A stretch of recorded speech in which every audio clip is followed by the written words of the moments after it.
इंदिरा एकादशी की कथा। युधिष्ठिर बोले, हे भगवान, अब आप कृपा पूर्वक अश्विन मास की कृष्ण पक्ष की एकादशी की कथा को कहिए। इस एकादशी का नाम क्या है और इस एकादशी के व्रत करने से कौन कौन से फल मिलते हैं, सो सब समझा कर कहिए। इस पर श्री कृष्ण बोले, हे राजश्रेष्ठ, अश्विन मास की कृष्ण पक्ष की एकादशी का नाम इंदिरा है।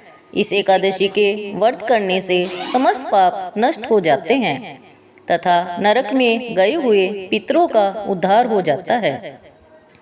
हे राजन, इस एकादशी की कथा के सुनने मात्र से ही वाजपेय यज्ञ का फल मिलता है।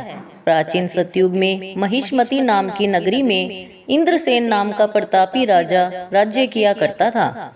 एक समय जबकि राजा अपनी राजसभा में सुखपूर्वक बैठा था, महर्षि नारद आकाश मार्ग से उतर कर वहां आए। महर्षि नारद बोले कि हे राजन, आपके राज्य में सब कुछ कुशल तो है। मैं आपकी धर्मपरायणता देखकर अत्यंत प्रसन्न हूँ। तब राजा बोला, हे महर्षि, आपकी कृपा से मेरे राज्य में सब कुछ कुशलता पूर्वक है। इस पर नारद जी बोले कि हे राजन, मुझे एक महान आश्चर्य हो रहा है कि एक समय जब मैं ब्रह्मलोक से यमलोक को गया था, उस जगह यमराज की सभा के मध्य मैंने तुम्हारे पिताजी को बैठे देखा था। तुम्हारे पिता महान ज्ञानी, दानी और धर्मात्मा था। वह एकादशी के व्रत में बिगड़ जाने के कारण यमलोक को चला गया। तुम्हारे पिता ने मुझसे तुम्हारे लिए एक समाचार भेजा है कि यदि मेरा पुत्र इंद्रसेन अश्विन मास के कृष्ण पक्ष की इंदिरा एकादशी का व्रत करे और उस व्रत का फल मुझे दे दे तो मेरी मुक्ति हो जावे। इस लोक से छूटकर मैं स्वर्लोक में वास करूं। जब राजा ने महर्षि नारद जी से ऐसे वाक्यों को सुना तो उसे महान दुख हुआ और इंदिरा एकादशी के व्रत की विधि पूछने लगा कि हे नारद, अब आप मुझे इस एकादशी के व्रत की विधि बतलाइए।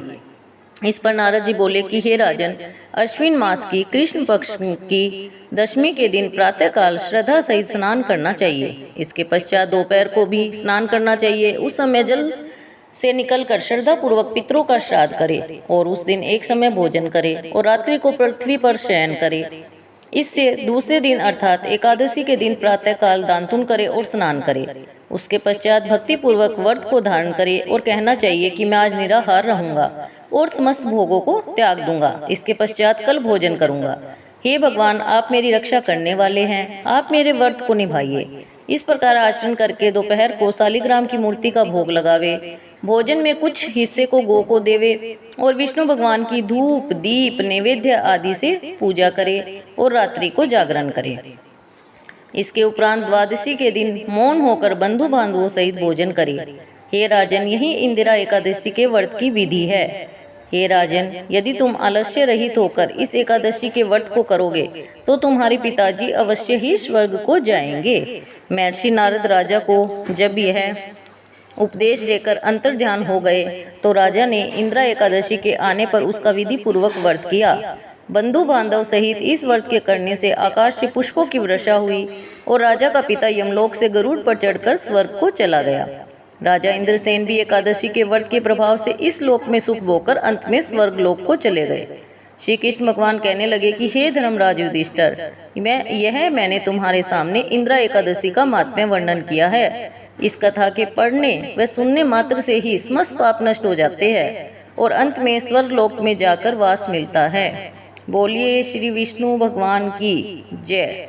बोलिए इंदिरा एकादशी की जय।